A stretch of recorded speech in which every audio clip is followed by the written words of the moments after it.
Hemos llegado al tiempo en que vamos a estudiar las Escrituras aquí en la asamblea de la Iglesia de Cristo que se reúne en el centro de San Nicolás. Reciban un saludo todos aquellos que siguen nuestras redes sociales y que van a escuchar en vivo esta enseñanza o escucharán esta lección ya cuando esté grabada, allí publicada en la página de la congregación. Nos da gusto sus reacciones y comentarios y saludos, ¿sabe? Bueno, desde Venezuela también sé que envían saludos, de Argentina, Chile, Estados Unidos, etc. Muy bien. El título de la lección del día de hoy es el siguiente. No sin antes recordarles que íbamos a tener esta serie de 3 lecciones. Son 3 lecciones. Esta es la tercera, la última, de temas, asuntos que me ha tocado allí ver en la plataforma de Netflix. Cuestiones que son de índole religiosa y que son públicas, obviamente.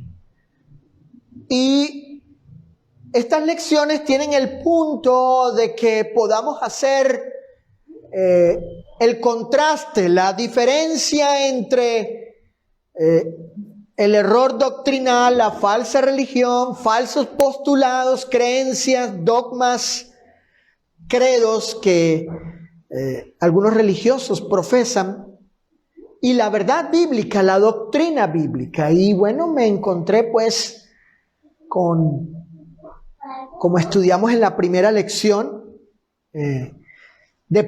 algunos postulados de la iglesia, la luz del mundo. Hicimos allí comparación entre lo que ellos dicen sobre ciertas cosas, ¿no? Ciertas cuestiones y lo que enseña la Biblia, sus postulados según las creencias de ellos y lo que la Escritura, la Biblia afirma, enseña. Eso fue el domingo antepasado. El domingo pasado vimos otra lección, mejor dicho, con ese mismo enfoque. ¿Recordarán ustedes de qué era? ¿Recordarán de cuál era el tema? A ver si alguno de ustedes recuerda cuál fue el enfoque del domingo pasado. Ajá, la falsa enseñanza de aquel hombre que recientemente falleció, murió, un obispo pentecostés, llamado Carlton Demetrius Pearson. Y él no creía en esta doctrina, pero llegó a creerla, que es el universalismo. El universalismo. Y estudiamos en esa ocasión de que el universalismo es muy distinto a la universalidad de la salvación. El universalismo tiene que ver con una doctrina que niega el infierno, niega el destino final que Dios ha dispuesto, preparado para los injustos, los que no obedecen el Evangelio.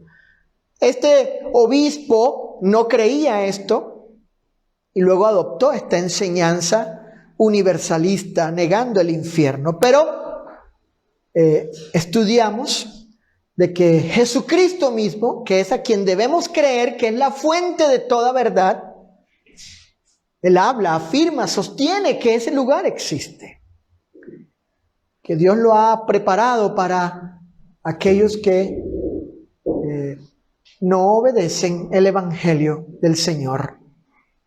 La universalidad de la salvación. Ojo con eso, es importante esto. El universalismo es esta doctrina que niega el infierno y sostiene de que por el solo hecho de haber muerto Cristo, todos, por ese simple hecho ya todos son salvos.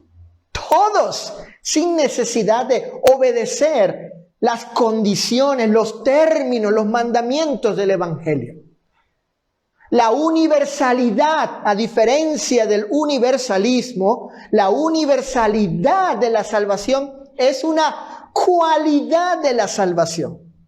Es un atributo, una característica de la salvación. ¿Cuál es esa? ¿Cuál es esa cualidad? ¿Cuál es ese atributo, esa característica de la redención, de la salvación? Bueno, que ella es universal. ¿En qué sentido la salvación es universal? En que ella está al alcance de todos, ha sido ofrecida a todos universalmente. La salvación se extiende a todos. En ese sentido, como ofrecida, en el alcance de ella, ¿sí? Que puede ser recibida por cualquiera, en ese sentido es universal la salvación. Pero es condicional. La universalidad de la salvación, que tiene que ver con el alcance, la dimensión de la salvación, no significa que sea incondicional, no la hace incondicional. Una cosa es que haya sido ofrecida a todos, a cualquiera puede ser salvo. Y otra cosa es que el que quiera ser salvo, el que quiera recibir los beneficios de la salvación, tenga que cumplir las condiciones de la salvación demandada, las condiciones demandadas por el Señor para ser salvo. ¿Ok? Bueno, eso vimos en las 2 lecciones anteriores. Hoy el tema es el siguiente. En esa misma línea de pensamiento, para hacer contraste entre los errores religiosos, falsas doctrinas, falsos maestros, falsos mesías, Cristos, en contraste con la verdad. El tema de hoy es el falso Mesías Jung Min Seok. Es un surcoreano. Así es el nombre de él. El nombre personal de este individuo es Jung Min Seok. Escuchen. La plataforma de entretenimiento Netflix ha publicado un documental acerca de un líder religioso surcoreano llamado Jung Min Seok. Este hombre, a principios de 1980, fundó la secta llamada La Providencia, o mejor conocida como Jesús Estrella de la Mañana. En dicho documental, este hombre se adjudica ser el Mesías divino. Miren, voy a citar textualmente los 2 extractos del documental donde por medio de video, es un video de él, un video público, traducido, estos 2 extractos de estos videos, bueno, se observa al líder religioso adjudicándose tales títulos. Cito, escuchen lo que él dice allí. Cito. Dicen que no pueden ver a Dios, dice este hombre. Le está diciendo ahí a la audiencia. Dicen que no pueden ver a Dios, pregunta él, y luego él responde, mírenme, acá está Dios, dijo él. O dice él allí, acá está Dios. Si no pueden encontrarlo, mírenme a mí, acá está Dios. También dice él, este es el primer extracto, el otro extracto dice él, que él está hablando a la gente y les dice, ¿no sabes quién soy? ¿No saben ustedes quién soy yo? Yo soy el Mesías. Yo soy el Mesías. Así se atribuyó este hombre llamado Hun Ming Seok.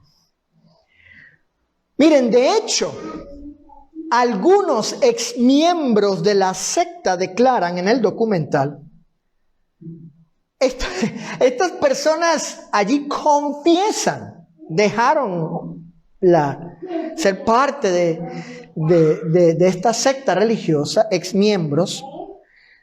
Ellos declaran que oraban en el nombre de él, de este surcoreano, haciendo súplicas y acciones de gracias en el nombre de él.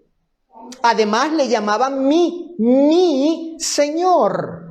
Así, mi Señor, siendo obedientes a él, temiendo que sus almas fuesen enviadas al infierno por desobedecer a este supuesto Mesías. Esto lo confiesan, lo expresan, Sofía. Gente que llegó a ser parte, muy involucrados allí en esta secta religiosa, seguidores de este, fanáticos de este líder religioso. Ahora bien, es probable que alguno de ustedes esté pensando que es evidente que este hombre es un falso y blasfemo, que nadie puede atribuirse ser el auténtico Mesías, sino solo Jesús de Nazaret. Sí, alguien puede traer a su mente la idea de que, bueno, pues es que esto es obvio, ¿no? Es evidente de que Él no es el Cristo. Sin embargo, la cuestión aquí no es lo que parece evidente u obvio, ¿no? Porque aún si fuese así, muchos han sido engañados. Y ese documental es una prueba de que puede ser la gente engañada, creyendo de que Él era el Mesías divino, el Mesías enviado por Dios a este mundo. Así que el punto aquí es, ¿qué argumentos bíblicos existen y podemos dar para probar que Jesús de Nazaret es el único Saulo y verdadero Mesías divino, hijo, en contraste con este falso Cristo que se adjudica ser el ungido del Señor? Se adjudica ser el revelador de su palabra, se adjudica ser el mediador entre Dios y los hombres. Porque aquí estamos en un asunto de esta esfera, de este ámbito religioso, acerca del cristianismo, acerca de el Mesías o el Cristo, acerca de lo que dice la Biblia, ¿ok? Por eso coloqué este punto aquí. ¿Qué argumentos bíblicos? ¿Cuáles argumentos? ¿Cuáles proposiciones bíblicas? ¿Qué postulados bíblicos? Porque estamos en este ámbito, en este asunto. Esta gente, este hombre citaba la Biblia, hablaba de la Biblia. Esta gente tenía la Biblia. Entonces estamos en este asunto, Jacob, en este ámbito. Y vamos a quedarnos aquí, vamos a delimitarnos en esto, vamos a centrarnos en esta cuestión. ¿Cuál? Bueno, ¿qué argumentos bíblicos existen, dado que es una cuestión de esa índole? de modo tal que nosotros los cristianos podamos probar, demostrar con las Escrituras que Jesús, este judío nacido en Belén y criado en Nazaret hace casi 2000 años, es el auténtico Mesías, el auténtico ungido de Dios, el divino Cristo que se hizo carne. Bueno, miren, voy a dar algunas pruebas bíblicas, porque el tiempo no nos alcanzaría, acerca de Jesús el Nazareno como el único y auténtico ungido consagrado de Dios, Mesías. ¿Por qué? ¿Por qué? Porque sin duda alguna, fíjense este detalle, fíjense esto que voy a decir, este enunciado, me gusta, porque el Señor, hermanos, amados, amigos, el Señor no ha dejado de darnos el medio o el instrumento para evaluar, hacer un escrutinio y llegar a saber con precisión, con exactitud, quién es el verdadero Mesías y quiénes los falsos Cristos. Este medio o instrumento es su bendita, santa, incorruptible, pura y eterna palabra. Entonces vamos a ver algunas pruebas de la auténtica mesianidad de Jesús. Mesianidad de Jesús, nacido en Belén, criado en Nazaret, hace casi 2000 años. Y vamos a hacer el contraste, Odalis, Roberto, Susana, el contraste entre lo que afirma la Escritura, Luis, y lo que era este hombre, este falso Mesías. Fíjate, número 1, José. Número 1, judío de nacimiento. Esta es la primera prueba de las muchísimas que hay, pero como dije, no hay tiempo para, en este sermón, desarrollar todo. El gran contenido, el peso de la evidencia, ¿sí? En su cantidad, porque esto, aunque van a ser pocos postulados, pocos argumentos, pero la calidad de la evidencia es la misma. ¿Ok? Número 1, judío de nacimiento. Miren, Mateo, siendo judío, revela el linaje de Jesús. Como hebreo, como israelita, como descendiente, hijo de David. Abran sus Biblias, por favor, en Mateo capítulo 1, versículo 1. Evangelio de Mateo, capítulo 1, versículo 1. Si en alguna ocasión se han preguntado, pues, ¿para qué sirve esto? Esta lista de gente que está aquí. ¿Para qué sirve esta llamada genealogía, este árbol genealógico de la ascendencia y descendencia de Jesús, del linaje de Jesús? ¿Para qué sirve? ¿Para qué Mateo puso eso allí? Bueno, aquí lo vamos a ver. El Espíritu Santo inspira a este judío llamado Mateo a colocar este linaje, esta genealogía acerca de Jesús, para que se conozca, para que en primer lugar los judíos y luego nosotros los gentiles sepamos que Jesucristo es descendiente de David. Él era un auténtico israelita, un auténtico hebreo, un auténtico judío. Dice Mateo capítulo 1, verso 1, libro de la genealogía de Jesucristo, ¿hijo de quién? ¿Hijo de quién? Hijo de David. Los mismos judíos que conocían las escrituras hebreas, que profetizaban las escrituras antiguas hebreas de la venida del Mesías, Admitieron que Cristo, el ungido, el consagrado de Dios, el elegido de Dios, el Salvador del mundo, el auténtico, era descendiente de David. Esto es importante. Jacob, el auténtico hijo, el verdadero Cristo, Salvador del mundo, debía venir del linaje de David, debía ser descendiente o nieto de David, por decirlo así. Miren cómo los judíos sabían esto. Allí en Mateo capítulo 22, por favor, abran sus Biblias. En Mateo capítulo 22, versículo 41 y 42, dice así. Mateo 22, versos 41 y 42, dice la escritura de esta forma. Y estando juntos los fariseos, Jesús les preguntó diciendo, ¿qué pensáis del Cristo?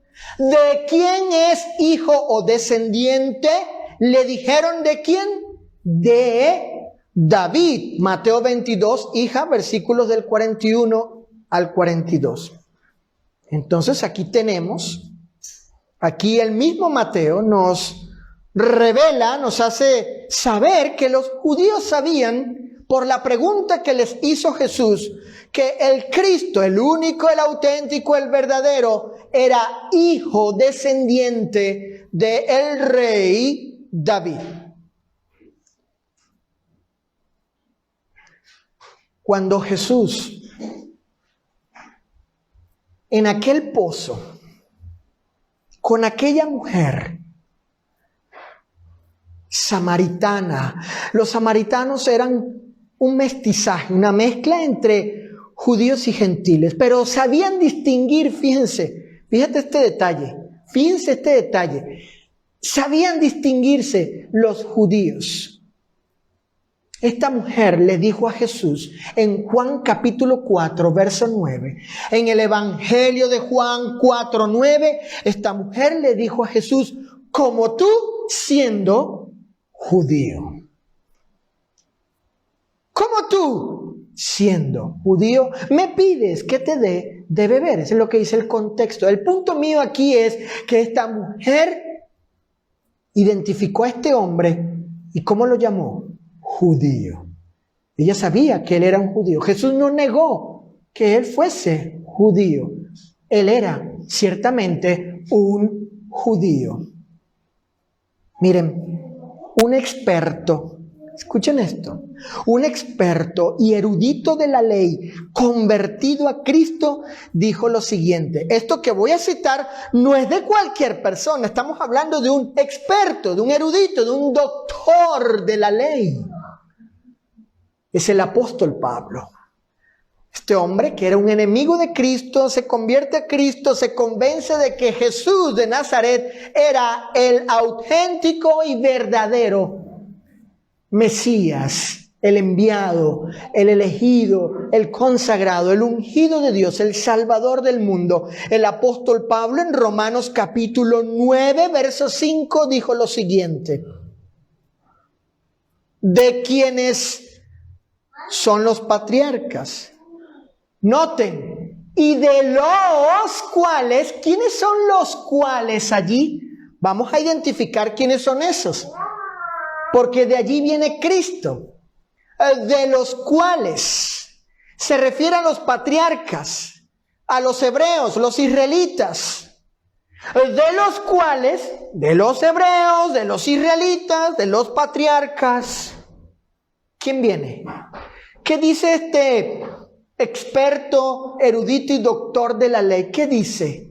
Uno que fue incrédulo y ahora creyente de Jesús. ¿Qué dice? De los cuales, según la carne o humanamente, vino ¿quién? Cristo. Cristo viene de ellos. De los israelitas, el versículo anterior. Vean el contexto. Los israelitas, de quienes son los patriarcas, etcétera. De ellos, según humanamente, ha venido Cristo. Y además dice Pablo Dice Pablo que este Cristo es Dios con D mayúscula. Noten ahí el texto, ese Dios con D mayúscula, el Dios en sentido absoluto. Dios sobre todas las cosas, bendito por los siglos. Amén. Hermanos, con esta primera prueba, con esta, vamos a llamarle examinación, haciendo contraste entre Jesús y este surcoreano, es evidente que el surcoreano no es judío de nacimiento. Uno ve las fotos de este hombre y es evidente por su físico que ciertamente no es judío de nacimiento. De modo tal que al probarlo, al someterlo a escrutinio, a evaluación, haciendo contraste, comparación entre el verdadero Cristo y este falso, queda reprobado. Pero tenemos que tener estos argumentos para explicarle a las personas, para que Luis conozca bien que aquí adoramos y servimos al verdadero Cristo de Dios. Prueba número 2, son 4. Número 2, segundo argumento, impecable e inocente. Impecable e inocente. Según el testimonio de los apóstoles, Jesús se atribuyó ser sin pecado. Fíjense este detalle. Él mismo se consideró a sí mismo impecable, impoluto, incorrupto, inmaculado. Vayan al Evangelio de Juan capítulo 8. Evangelio de Juan capítulo 8, versículo 46. Observen lo que el Señor le dijo a los judíos. Perdón. Evangelio de Juan capítulo 8, verso 46 dice, cito al Señor, las palabras del Señor, es el texto, dice: ¿quién de vosotros me redarguye de pecado? Subrayen esa palabra redarguir porque voy a explicar algo de ella.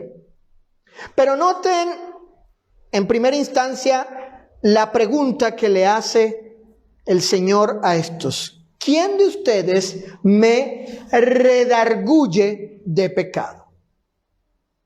Fíjense. El Maestro Jesucristo, nuestro Señor, emplea una palabra, según el griego, la cual esa palabra que es traducida en la Reina Valera 60 al castellano por redarguir. Recuerden Juan 8:46, recuerden que Jesús les pregunta a los judíos, ¿quién de ustedes me redarguye? Bueno, en la Reina Valera 60 la palabra griega es traducida por redarguir, pero la palabra que empleó Jesús desde el griego describe que Jesús está haciéndoles cierta clase de reto, cierta clase de desafío a ellos, a sus acusadores. Jesús, con esa palabra, ellos la entendían, y cuando vamos al texto griego nos damos cuenta de la palabra que usa, y luego la investigamos y nos damos cuenta que Jesús les está diciendo, no solo acusen, no basta con acusar, tienen que probar convincentemente que yo soy culpable de pecado. En otras palabras, Jesús está diciendo, no basta con que me imputen de pecado, me acusen de algún delito. Cuando les digo que quién de ustedes me redarguye, no estoy hablando solamente de que me acusen, sino de que me sometan a un escrutinio, a una evaluación, de modo tal que ustedes puedan demostrar que hay ciertamente algún pecado en mí, que yo he cometido algún pecado, pero de forma convincente, que no quede duda que ciertamente yo, Jesús, he cometido pecado. Así que, ¿quién de ustedes me redarguye de pecado? ¿Quién de ustedes puede probar con toda certeza, con toda verdad, sin duda alguna, que yo he cometido pecado alguno? Ese es el reto o el desafío que Jesús les hace con esta pregunta. Y claro, Jesús podía,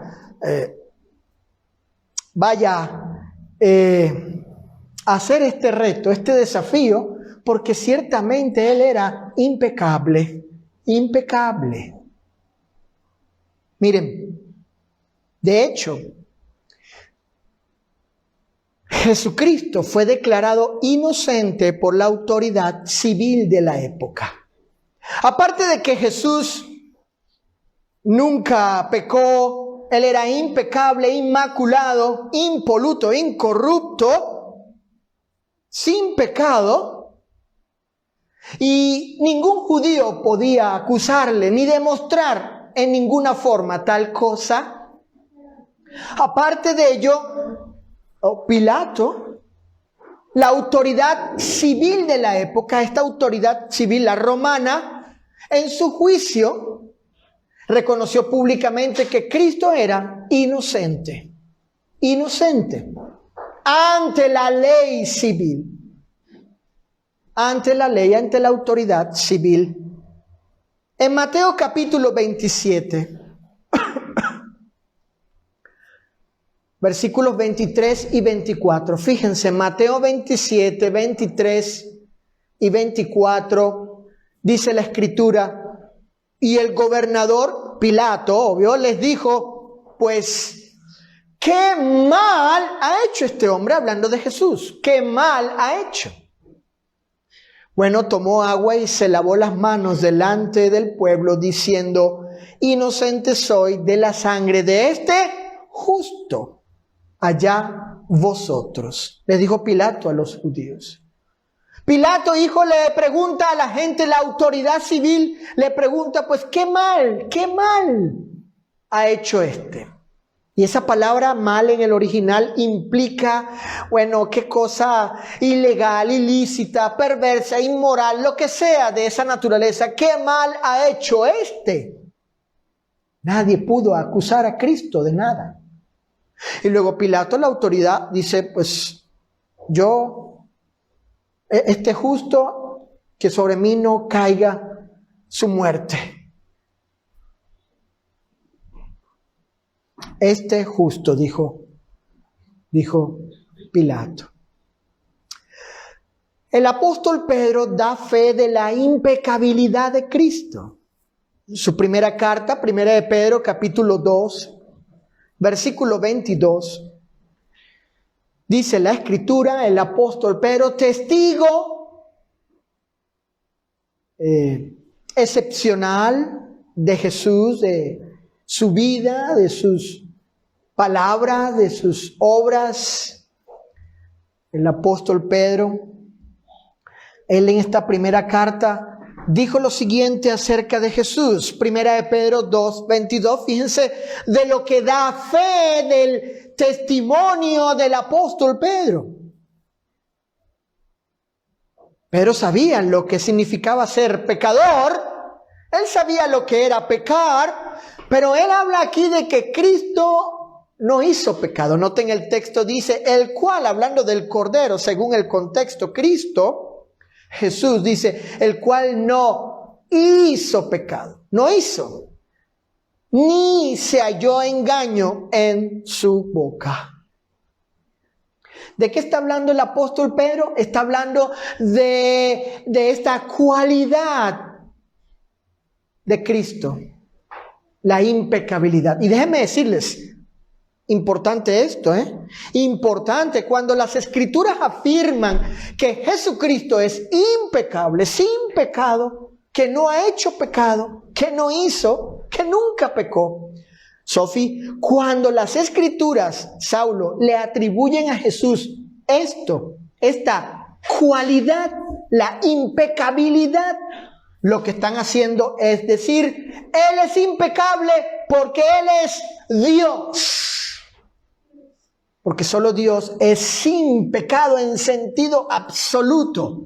En sentido absoluto. El único ser al cual se le puede atribuir impecabilidad es Dios. Aunque este Dios, el Hijo, Cristo, a diferencia del Padre y el Espíritu Santo, se hizo carne, se hizo un hombre, pero sin pecado. Y Pedro está hablando aquí de la impecabilidad de Cristo, cuando dice el cual no hizo pecado, ni se halló engaño en su boca. El apóstol Pablo, habiendo sido enemigo y perseguidor de Cristo, declaró lo siguiente en la segunda carta a los Corintios, capítulo 5, verso 21. El apóstol Pablo dijo lo siguiente, y voy a leer una versión distinta a la Reina Valera 60, la NTV, la Nueva Traducción Viviente, dice así: escuchen lo que este ex enemigo de Jesús, este ex incrédulo de Cristo, miren lo que él dijo. Segunda carta a los Corintios 5, 21, presten su oído a esta versión, dice: pues Dios hizo que Cristo, quien nunca pecó, ¿vieron? Quien nunca pecó, fuera la ofrenda por nuestro pecado, para que nosotros pudiéramos estar en una relación correcta con Dios por medio de Cristo. El punto de Pablo es que la ofrenda, el sacrificio que proveyó Dios debía ser de estas cualidades, de estas características. Debía ser una ofrenda impecable, perfecta, para que se pudiese lograr la redención, el perdón, el indulto perfecto. Pero en este contexto de la lección, lo que quiero resaltar es que el apóstol dice: Cristo quien nunca pecó. En esta versión, en la Reina Valera 60, dice: el cual que no hizo pecado, no hizo pecado. Bueno, con este segundo argumento, al evaluar, al examinar las afirmaciones de Jung Min Seok, de este surcoreano, bueno, y conocer en el documental, ustedes pueden conocer acerca de la vida de este hombre. Por cierto, documental que no recomiendo en sentido absoluto lo vean menores de edad, ni jovencitos, ni adolescentes. Adultos con mucha prevención. Porque hay material muy explícito allí acerca de los delitos sexuales que cometió este hombre contra mujeres que llegaron a ser parte de esta secta. De hecho, él llamó a esas mujeres, las íntimas, las más cercanas, con las que cometió estas inmoralidades sexuales, las llamó las novias de Dios. Así de blasfemo este hombre.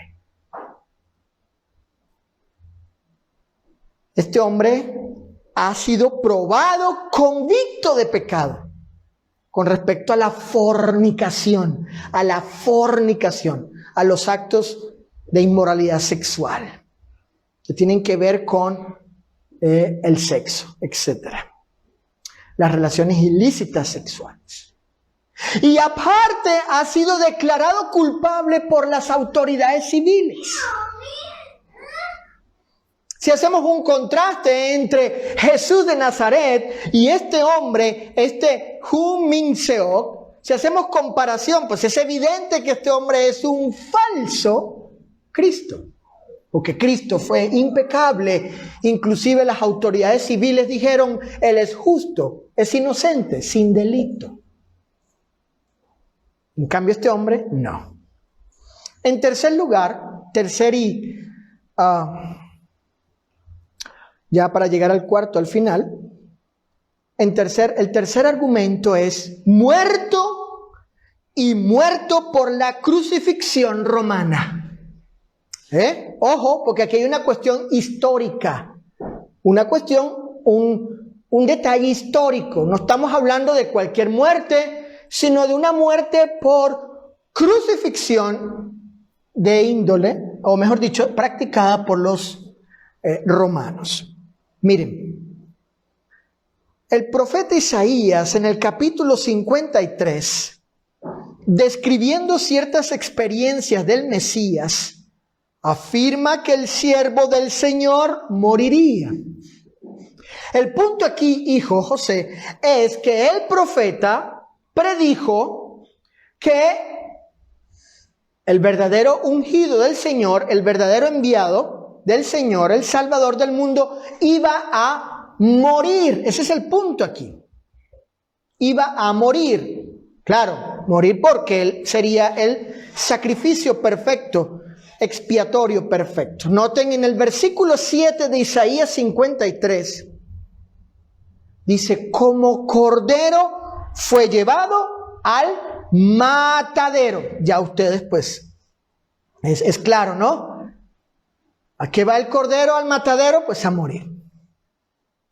En el versículo 8, cortado de la tierra de los vivientes. Ese lenguaje cortado en las escrituras quiere decir que se mata a la persona en este caso. Cortado de la tierra de los que viven. ¿Sí? Cortado. Iba a morir. Y en el versículo 12 dice, derramó su vida hasta la muerte. Isaías 53, 12. Derramó su vida ¿hasta qué punto? Hasta el punto de morir. Entonces, Isaías, el profeta, aquí está hablando, mi punto aquí es que está él, o habló acerca de las profecías, de que el Mesías iba a morir. Ahora bien, no era cualquier muerte. No, Cristo no murió a espada, no murió a apedreada. La muerte del Mesías sería distintiva, inclusive desde el punto de vista cultural e histórico. Es decir, de cierta particularidad. Esto es, su muerte fue por crucifixión. Ojo con eso. Si alguien se proclama ser el Mesías y muere, alguien podría decir, bueno, ya cumplió una parte de las profecías porque el Mesías, enseña en las escrituras hebreas antiguas, iba a morir, pero la muerte debía ser por crucifixión. En el Salmo capítulo 22, fíjate Odalis, en el Salmo 22, verso 16, Wendy, dice el verso 16, hablando David, no acerca de sí mismo, porque si tú lees la historia de la vida de David, David no experimentó tales cosas en sus manos y en sus pies. Dice el Salmo capítulo 22, verso 16, horadaron mis manos y mis pies. David nunca tuvo esa experiencia. Todo el Salmo 22 habla de la muerte de alguien. Es el relato de la muerte de una persona. David se atribuye tales experiencias, pero él no vivió tales cosas. Y ustedes que han leído o si leen la historia de cómo murió David, pues él no murió así. Nunca experimentó que en sus manos se le hicieran hoyos, ni en sus pies. David estaba hablando de otro y ciertamente de Jesús. Porque él murió de esa manera, él murió crucificado. En la época de David no se practicaba la crucifixión. Pero luego vino Jesús casi 1000 años después de que David dijo estas palabras. Y se le atribuye, con esto, mejor dicho, se le atribuye que él cumplió la predicción de David. En Juan capítulo 20, verso 27, ¿qué le dijo el Señor a Tomás? En Juan 27, Jesús le dijo a Tomás, pon aquí tu dedo y mira mis manos. Cuando Cristo resucita, es interesante que Él no restauró los hoyos en sus manos ni su costado, porque serían las marcas, las señales para identificar que Él era el Jesús que había muerto en una cruz y había vuelto a la vida resucitado. A Cristo se le aplicó, o mejor dicho, le podemos, con toda legitimidad, podemos aplicarle a Jesús el Salmo 22, versículo 16, de que el Mesías, Cristo, el único, auténtico, verdadero Cristo iba a morir, pero morir en esta experiencia que sabemos fue la crucifixión romana. Miren, Pablo, siendo un convertido excepcional al Evangelio, afirma que la muerte del verdadero Cristo fue por crucifixión. Fíjense ese detalle. El apóstol Pablo, ex incrédulo, ex perseguidor de Cristo, convertido a Jesús, él ahora afirma, él sostiene y ha escrito en Filipenses capítulo 2, verso 8, que Cristo murió en una cruz. Dice Filipenses capítulo 2, verso 8, y estando en la condición de hombre, se humilló a sí mismo, haciéndose obediente hasta la muerte y muerte de cruz. Eso afirma el apóstol Pablo. En esa época, culturalmente, los romanos aplicaban la pena de muerte también por crucifixión. Y Cristo murió de esa manera. Así que estamos hablando de un hecho histórico, de cómo murió, pero cómo. No, la cuestión aquí no es solo afirmar que murió, sino cómo murió. Cristo murió, el verdadero Cristo ciertamente murió, pero murió en una cruz romana. Hermanos, este surcoreano, este que se ha atribuido ser el Mesías divino, hasta la fecha no ha muerto en una cruz, siendo sus manos y sus pies horadados. Sucederá, nunca va a pasar eso. Nunca, porque la crucifixión era una práctica para la aplicación de la pena penal del pasado, del Imperio Romano particularmente. Hoy no hay esa práctica. Las autoridades surcoreanas no van a hacer que este hombre muera y muera crucificado. Así que este hombre no va a cumplir esta profecía. De él nunca se va a decir que murió en una cruz, como Pablo afirma de Jesucristo. Por último, el último argumento es el siguiente: resucitó de la muerte y se presentó vivo a los hombres. David profetizó que el cuerpo del verdadero Mesías no se corrompería. El cuerpo, la parte humana, la encarnación del Cristo, la parte encarnada del cuerpo. Dice el Salmo 16, verso 11, en la Nueva Traducción Viviente: porque tú no dejarás mi alma entre los muertos, ni permitirás que tu santo se pudra en la tumba. ¿Qué está diciendo o qué dijo David? Que el alma del ungido de Dios no quedaría allí donde son puestas las almas, en la parte donde van los justos, porque el Hades se divide en dos secciones. Pero lo que quiero resaltar aquí es que David profetiza que el cuerpo del Mesías no se iba a podrir, corromper en la tumba, porque se iba a levantar ese cuerpo.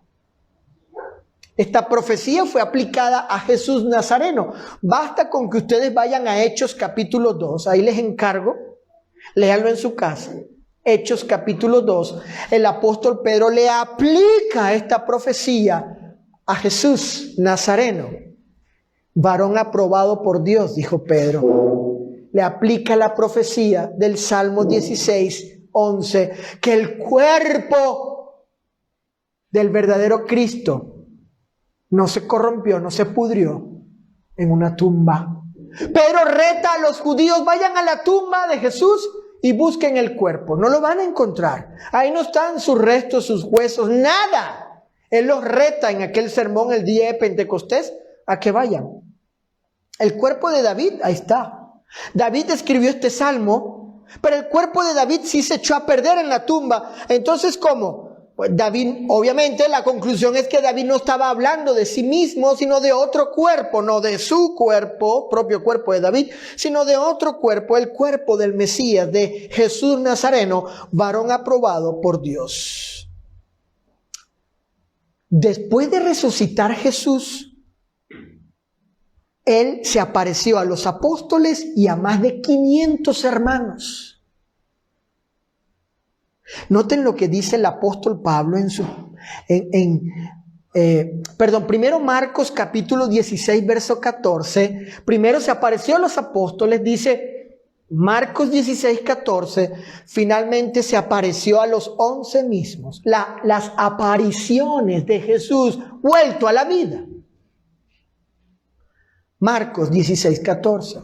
En primero a los Corintios capítulo 15 verso 6 dice: después apareció a más de 500 hermanos a la vez.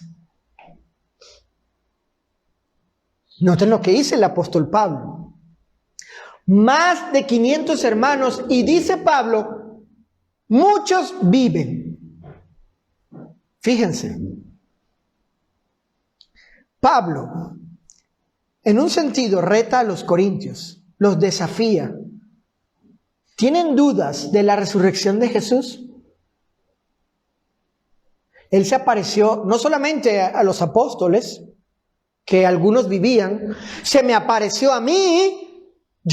Yo Pablo doy fe de ello. Es más, se apareció a más de 500. Y muchos viven, así que vayan y vayan con ellos. Vayan, pregúntenle a estos si Jesús se les apareció. Fíjense, el peso del testimonio de la resurrección de Jesús no solo fue en boca de los apóstoles. Más de 500 hermanos. Me imagino Pedro Pablo, llegando con algunos de ellos. Sí, a mí se me apareció el Señor. Y otro ya, a mí también. Y va contando Pablo, más de 500. Entonces, si ustedes no creen que Jesús resucitó, pues vayan, pregúntenle a los que viven que se les apareció Cristo resucitado. Hermanos, ¿resucitará de los muertos al tercer día Hun Min Seok, este surcoreano? Primero tiene que morir en una cruz, ser sepultado y luego resucitar al tercer día y aparecer a más de 500, por decirlo así. Por tanto, las marcas distintivas anteriores del único y auténtico Mesías hacen que podamos evaluar e identificar al verdadero en contraste con los falsos. Hablando de Cristo, de Jesús de Nazaret, el verdadero Cristo en contraste con este falso, autoproclamado Mesías. El líder religioso surcoreano Hun Min Seok, al no cumplir con ninguna de las marcas anteriores, sin discusión alguna, se le puede calificar como un falso Cristo. En consecuencia, prestemos mucha atención a la advertencia profética del Señor, alertándonos acerca de los tales durante los tiempos posteriores de su venida, la primera, y ascensión al cielo. No olviden que el Señor nos ha dejado positivamente el instrumento, el medio para evaluar, examinar, escrutar, indagar, probar, examinar a los que se dicen ser Cristo. Ese es el instrumento, el medio es la santa, eterna, incorruptible y divina palabra. Miren lo que dijo Jesús.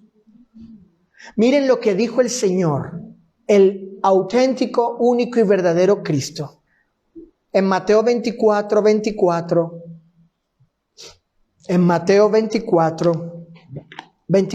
Él dijo lo siguiente.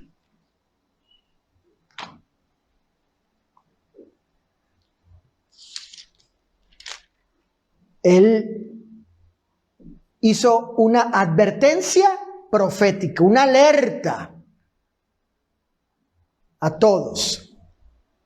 Dice la Escritura. Versículos 23 y 24. Agreguen el 23. Entonces, si alguno os dijere, mirad, aquí está el Cristo, son palabras de este hombre. Ustedes recordarán que al principio les dije de uno de los extractos del video, del documental. Él dice, si alguien les pregunta dónde está, aquí está. ¿Quién soy yo? Cristo. Si alguno os dijere, mirad, aquí está el Cristo, o mirad, allí está, no lo creáis. ¿Por qué? Aquí viene la explicación. ¿Por qué Jesús no vamos a creer? ¿Por qué? ¿Cuál es la razón? ¿Cuál es la explicación a ello?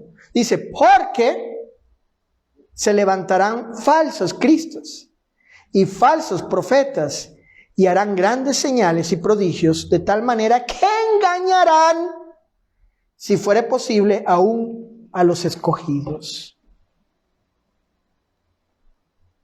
Sin embargo, el Señor nos ha dejado el medio, el instrumento, las pruebas para probar, juzgar correctamente y llegar a saber quién es el verdadero Cristo y los falsos. Que nadie se deje engañar por estos falsos. Jesucristo, hermanos, Jesucristo es el único, verdadero, glorioso y divino Mesías.